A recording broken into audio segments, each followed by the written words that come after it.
We just checked into supposedly the ugliest city in Bosnia, but I think there's a lot of beauty here. And in this vlog, I'm going to show you guys Zenica. I'm going to go show you guys the beauty within the city. Tomorrow is the soccer game. It's Bosnia against Germany. I doubt we're going to win, but I'm excited for the game because our hotel is literally a block away from the stadium. So this is the river Bosna, which ultimately the country itself was named after. The meaning of Bosna, like there's a few theories of where the actual name came from. Some people say it came from the Illyrians, and for them Bosna means it's like the flow of something, so obviously rivers flow. Some people believe it was from the Romans because for them the meaning is actually like something that's shallow. Since the river is pretty shallow, it's not a deep river, it does make sense that maybe it stems from that. Evo maslinica, jesmo. Možemo malo bureka, malo sirnice, malo zavijanice da uzmemo svega. Neće maslinice. Hoće poniti? Može. Alright, let's try it. We got some zajanca, which is spinach, some burek, which is beef, and then some sirnica, which is usually like cottage cheese and just sour cream, stuff like that. I think you have to get some yogurt because this is the only way you can actually eat pita. And the pita is too hot, you can just dip into the yogurt. How much was all this? 14 maraca? That's about $8. Good morning from Zenica. It's the second day. It's actually raining today. It's a little unfortunate because if it does rain throughout the whole game, it will be chilly, but it is what it is. Okay, let me show you guys how close the stadium is. Hope you guys can see the lights. That's literally the stadium, so it's about a block away. I kind of miss these mornings. It kind of takes me back to Germany and those days where you just wake up and it's super chilly.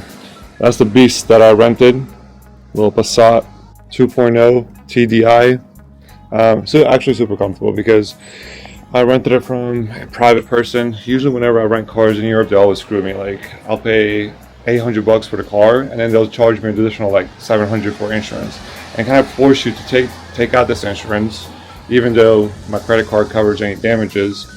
So I was like, forget all this. I'm just gonna go with a private person. He tells me the final price and that's that. Like usually when I rent it at the airports, I get there and they're like, well, you have this policy, you have to do this, you have to do that, and like you're kind of forced to do it because I'm like, I just want the car so I can get out of here. So I end up paying I usually end up paying double than what I pay for the car. But this time it came out to $800 for 3 weeks, so it's not bad. But it's 8 a.m. right now. I'm going to the gym and I was planning on going to this super medieval fort, but I don't know how that's going to turn out just because of the weather. But let's see. Let's hit the gym first. So my first impression of Zenica before I even arrived was it's probably going to be boring. I was supposed to be here roughly 5 days because the German game was today and then the Hungarian game was in roughly 3 days. And the German game tickets were literally sold out within like 30 minutes of them going live. So I was like, shit, I already booked the hotel and I really want to catch the game. So I was like, let's just buy the Hungarian tickets and I'll extend the hotel. So we ended up doing that. And luckily, someone that lives here was able to get the German tickets for me. So I was like, let's just go there and we'll cut it short in Zenica. Like I'll just modify my hotel booking. And so we did that. So I was like, we're gonna go to Zenica anyways. Let me just do 2 days in Zenica and I'll just do like 3 days in Zenica. Because my thought was that it's gonna be like boring. And as soon as we stepped out of the hotel yesterday, the weather was a lot nicer. But there were people walking literally everywhere. There's like so many local people. I think the population right now is roughly 110,000. It's not a huge city, but it's an active city. And the history behind the city, a lot of it revolves around the steel production. It was built during the Austro-Hungarian times. And at the peak, I think it employed roughly 20,000 people.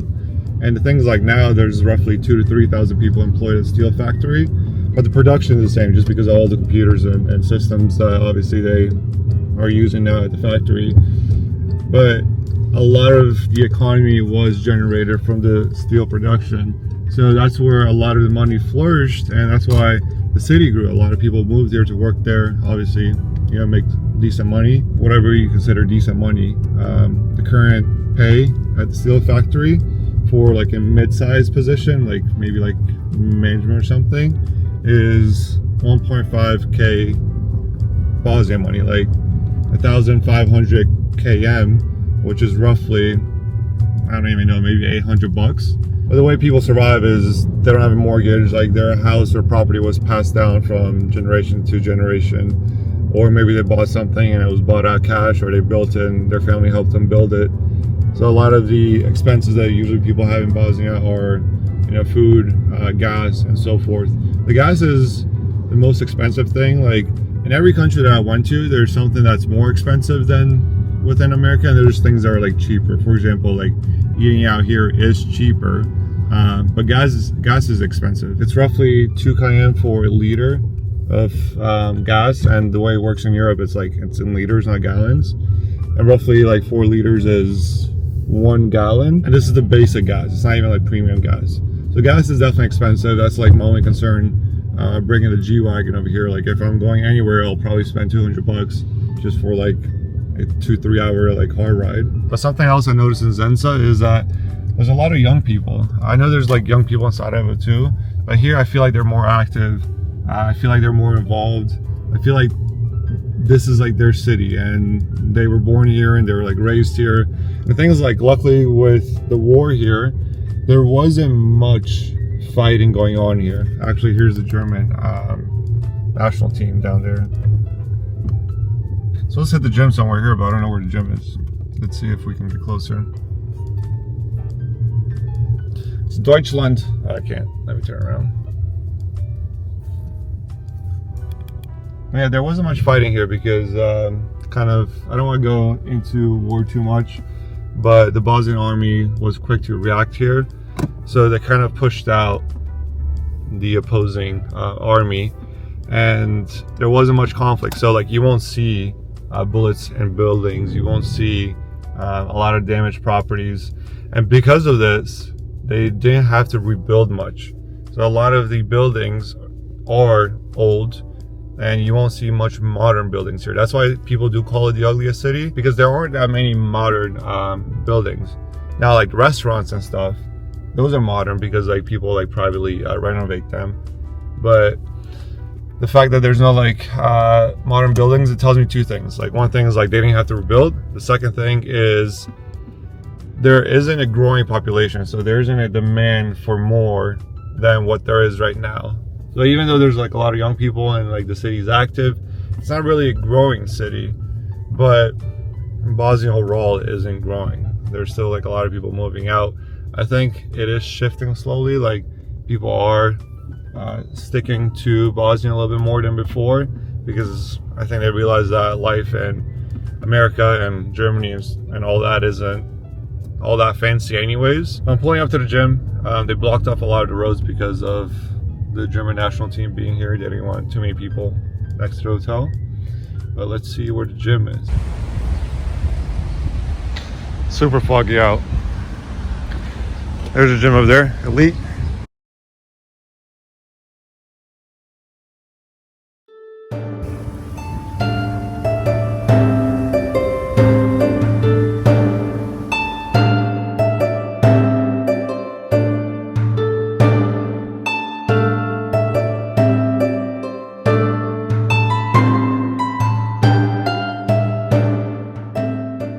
I'm at the Vranduk Fortress, which is one of the most famous fortresses in Bosnia. There's roughly like 30 fortresses.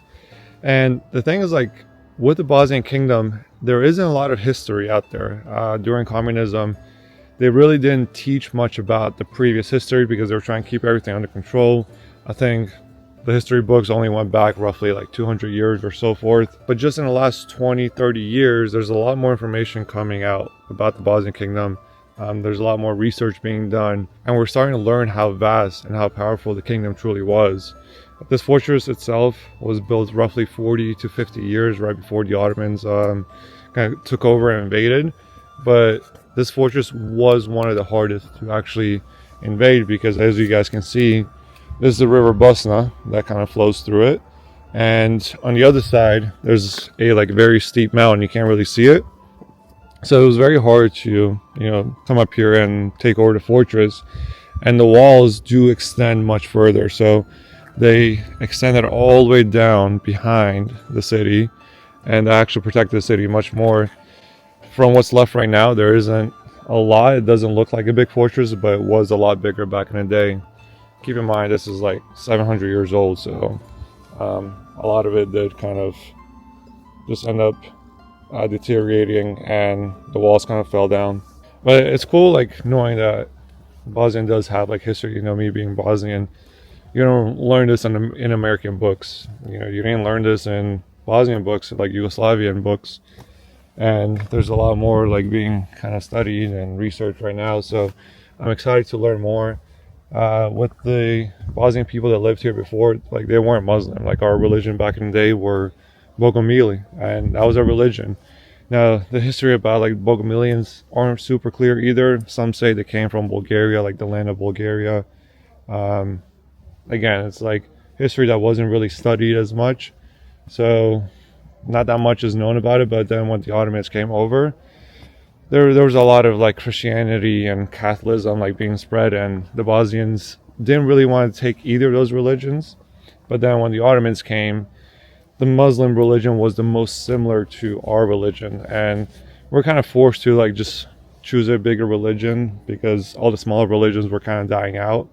And if you weren't part of that religion, like, they would kill you. So it's like we needed to find like a backbone of a bigger religion where like we can connect with someone that was bigger. At that time, we chose to, connect with the Ottomans, whatever. Now, this with the Ottomans, I don't think it's the best history. Like, a lot of people, like especially Bosnians, they'll say like, my brothers and like my Turkish brothers and so forth. I mean, they're not really our brothers. Like, they came here, they invaded our land, they took over our kingdom, and they changed our history and our religion and our culture.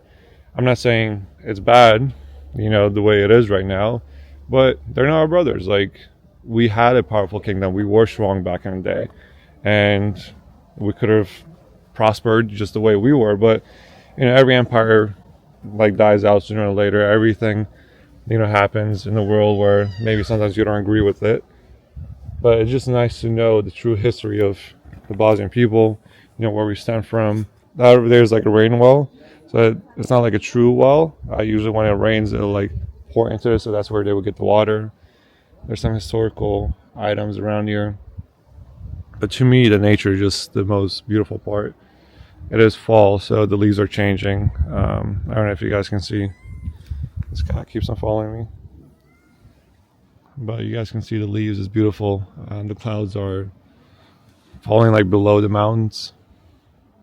It's roughly like 40 degrees right now. It's a little chilly, but it's fresh. And there isn't much here. It's a small city. It's a medieval city. We're probably going to head out, go back to Zenica, grab some coffee, grab some lunch, and then get ready for the game.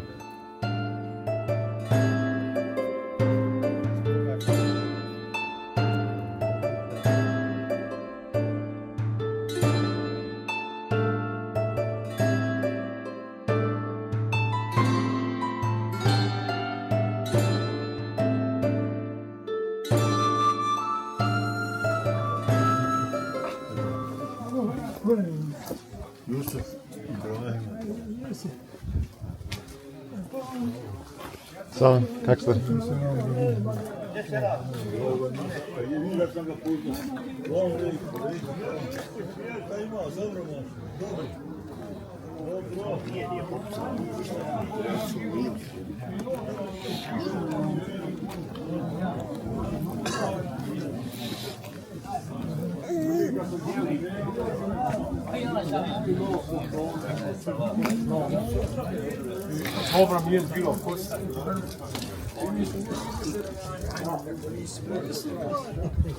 So this is the necklace I wear. That's our flag that we incorporated during the war, but those lily symbols were actually like our symbol of during the kingdom.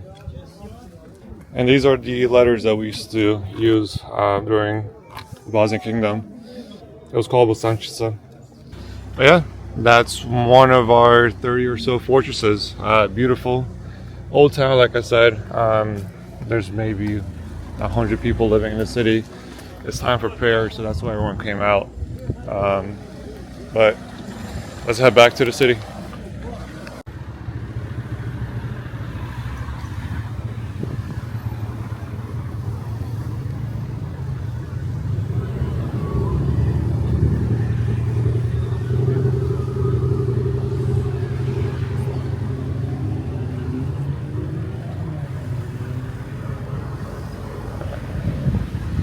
I'm gonna wrap up the video here. I do still have the game today, but I won't record much just because it's gonna be too loud. You guys can't really hear me. You'll see kind of like clips of it, but there was a weird transition in between the gym and me going to Vranduk, and that's just because the gym was like a headache, and then I tried to get a haircut afterwards, and that was a headache. I went to the gym. It was like $10 to get into the gym, but then she was like, "Do you have clean shoes?" I was like, "Yeah, my shoes are clean. I literally had them washed before I came to Bosnia." She's like, no, you got to like bring extra shoes. I'm like, I don't just carry extra shoes around. And then she was like, do you have a towel? I was like, I don't plan on getting sweaty. She's like, well, you still need to have a towel. So I was like, all right, whatever. And she gave me like those like medical slips that you put on your shoes. I was literally working out with. It was like blue medical slips. The towel thing, she was like, that's fine. And then I still like haven't gotten a haircut. It's been like 4 days. Every time I go to a barber shop, they're like, we're booked out until like later today. It's like, I don't want to just sit there 2, 3, 4 hours. And I don't really want to come back either because there's stuff I want to see and do. So I'm like, I'm sure there's someone else that can take me in right away. And even in Zenica, I went to 3, 4 different locations. And then this last location, they were like, sure, I can take you. And I was literally sitting there for like an hour, and the guy was talking with everyone and wasn't even cutting the other person's hair. So I was like, all right, whatever, I'm out of here. Let's go to the fortress, because today is the last day I could actually go see the fortress, since tomorrow, I think, I have to check the dates, but tomorrow we should be heading to Jajce. So tonight is the game. Tomorrow we'll stop in Travnik, and then we'll go to Jajce. But in the meantime, I hope you guys enjoy the video. I hope you guys are subscribed. If you're not, please do subscribe. Follow me on IG, and I'll see you guys in the next video. Peace.